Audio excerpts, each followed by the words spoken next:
All right, the music you heard on the way in is from our friends at Astro Radio. Check them out on Apple Music or Spotify. This episode is brought to you by FanDuel Sportsbook, official sportsbook of Locked On. Make every moment more. Visit FanDuel.com/LockedOn today to get started. All right, I'm Chris Manning, covering the Cavs and the NBA at large for places like Diamond Up Rocks, the Just Basketball Show, and SB Nation's Fear the Sword. The admin over there is the proprietor, the head honcho, the head rancher at Right Down Euclid. That's Evan Dammarell. This episode is, as always, produced by the one and only Jake Stevens. Having Cavs Heat Tuesday night in Cleveland. A playoff-like game that, if I'm gonna be honest, I thought the atmosphere could have been a little more playoffy. Didn't think that game really lived up to the kind of the stakes of it, the feel of it. Say la vie. I think on the court, the play. I'm talking about the crowd. I'm talking about the crowd. The energy in the arena was not playoff-esque whatsoever. Like, it did not. It definitely felt like a Tuesday night game at the end of January, where some fans were there. It was apparently a sellout game, but like at times it just felt like the energy just was not there from the crowd. Yes, but the Cavs lose 100-97, fall to 31-22 on the season, 21-6 at home, and most importantly, are now only 1.5 games up on that Miami Heat, the 5th seed in the East. Box score notes: Evan Mobley led the Cavs 19 points, 9 of 15 from the field, 7 boards, 4 assists. Donovan Mitchell 16, Darius Garland 16, Jared Allen had 14, and you had Karis LeVert adding 14 off of the bench. Kevin Love did not play. Don't really have a ton else about that, but just to know that Kevin Love was a DNP in this game. But Evan, here's where we have, because this was a loss, we have to just start with how they lose and the player side of how they lose. And I think it's that this is because this was a Mitchell Garland night that wasn't good. I think maybe for the first time all season, we saw a version of Garland and Mitchell that just kind of didn't take care of the Cavs, that didn't kind of lift everything up around them. I thought Garland was really pressing. I thought Garland was really kind of forcing, and he picked up 5 fouls.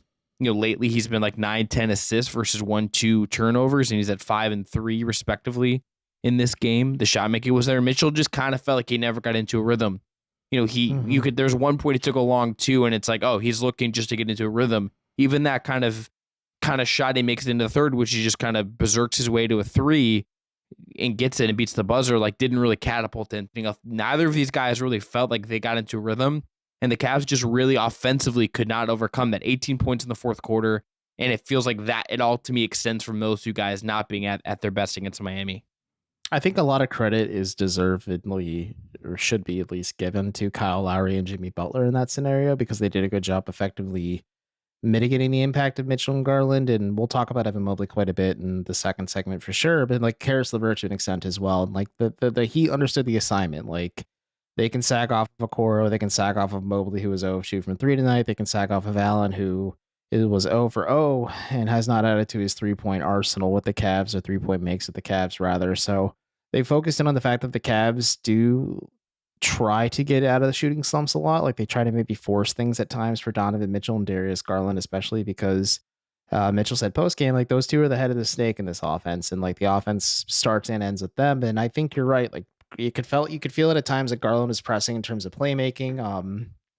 Just not a good playmaking night for him in general. Like you said, 5 assists to 2 turnovers, but some of those turnovers just felt really sloppy and a little bit careless. And I think just the other major takeaway for me, and again, Evan Mobley's sensational, and we should put a pin in that for a couple minutes. We'll get to Evan Mobley in this first segment too. We have to talk about him. Oh, absolutely. But it's just like JV Bickerstaff did make a really good point. Like, Miami turned the ball over 13 times, but Cleveland only got 11 points off of those turnovers. Whereas Cleveland turned over the ball 13 times, Miami got 21 points off those turnovers. Like, there were times the Heat were playing sloppy as well. I think the Cavs were really being opportunistic in the first half, especially just forcing Miami into errant passes and turnovers, and they just didn't capitalize on those possessions just at all in this game. And like, it was kind of like what we predicted. It was going to be a bit of a rock fight. Like, this was 2 defensive teams grinding it out. And if there's a positive from this, just overall in the team effort, like the defensive aspect of it, like they held Miami to 100 points. They did a very good job defending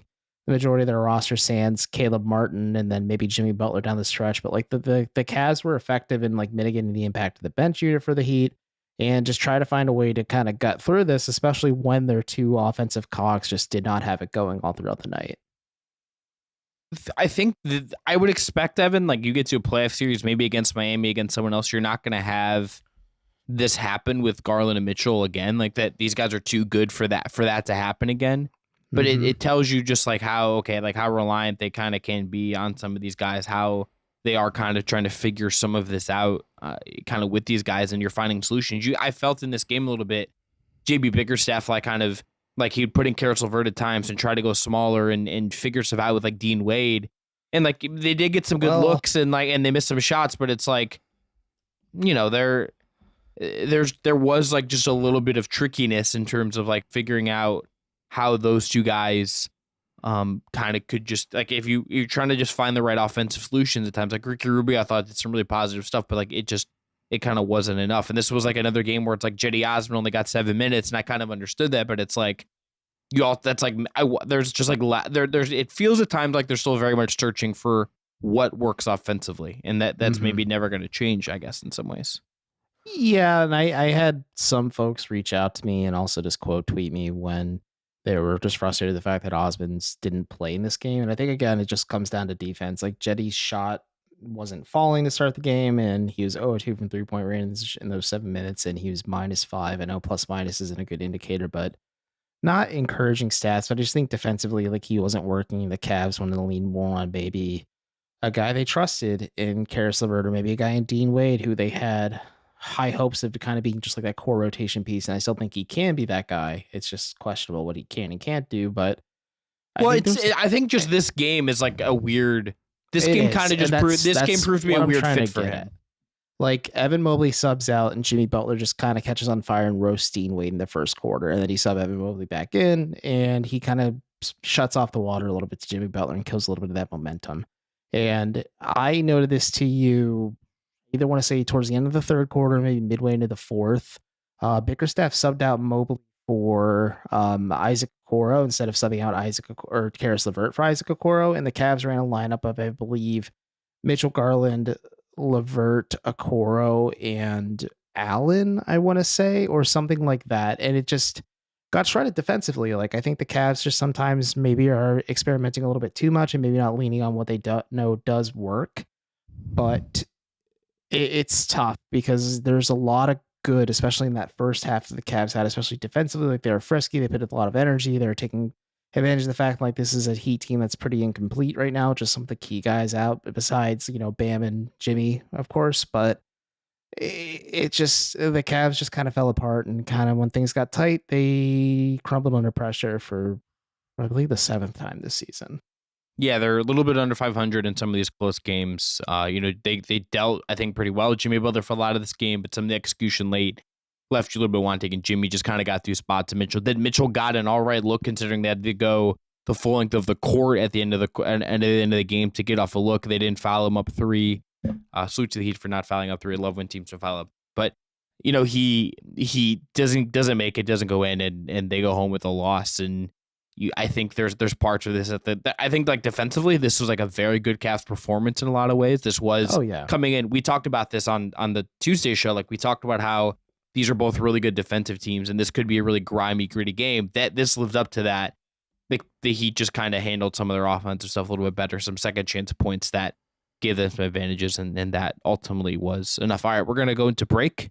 We're gonna come back. We're gonna dive into our game awards. And we're going to start with Evan Mobley because this guy played a sensational defensive game, and it's almost it's really a shame that we didn't get to get around to talking about him in segment 1 because of, I think, how good he was. But first, today's episode is brought to you by FanDuel.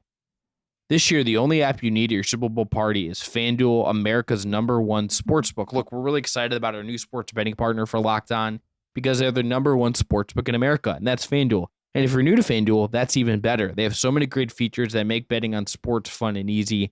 Download FanDuel so you can bet on Super Bowl 57 with a no-sweat first bet. You get up to $3,000 back in bonus bets if your first bet doesn't win.